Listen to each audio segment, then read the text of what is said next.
what I love so much about The Night Agent is that has some great suspense, it has some great action, but everything is so character based at its core.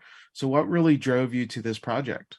I wanted to work with Sean Ryan. I was a fan of his previous shows, Terrier as a Shield, and I asked Sean why he was interested in adapting this story in particular, because it does veer from the novel quite a bit.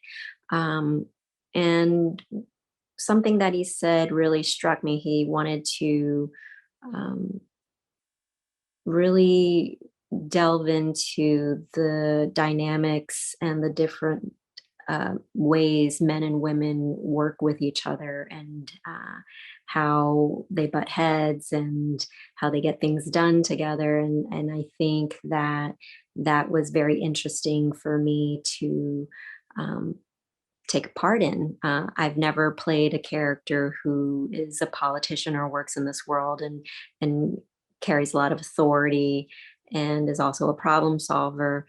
So it was interesting to get into work in this genre.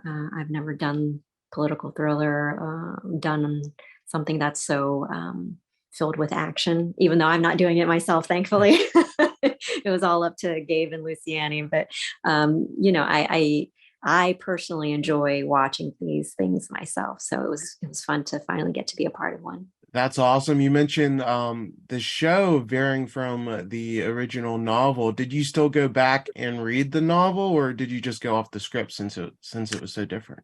I did read the novel initially, just to see the general scope of the story. And it's also interesting when a show does choose to veer from the book. It's also interesting because then you think, oh, okay, well, this is where they wanted to go with it, and then it sort of it raises a lot of questions, like, okay, like why did they choose to do that as opposed to this? And I think that's probably something that ends up being more interesting to me, is what they choose to leave in and what they choose to take out.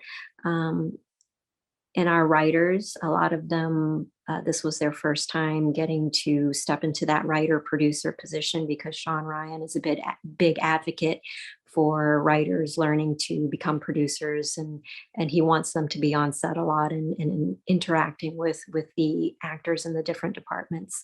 So that was fun to get to participate in that, because I think when we're having this whole discussion right now about inclusion in our industry, and what that looks like and what that means, I think it's about people who have had a lot of experience, and like Sean Ryan, who are then able to extend uh, some sort of goodwill, and welcome in people who are really looking for their first opportunities to step into bigger roles. And then my last question for you, in the show, you're the president's chief of staff. Like you mentioned, you're a real problem solver, and it's a very high pressure job. So what went into your portrayal of, a politician and somebody that's so deep into the White House? Just a lot of coffee. Just um, I think it's already built in there. The circumstances. It's obviously a high stakes, high pressure situation, and there's a certain demeanor with which you have to carry yourself at the White House. It's not a really relaxed atmosphere. I don't think there were any scenes for Diane Farr where she just got to kick back and, put her feet up on the desk. There was none of that. And um, I don't think I've ever played a character where that was just the entirety of the project. And um, I think it was just about reminding myself whenever we would start filming what the stakes were and what had just happened and who knows what.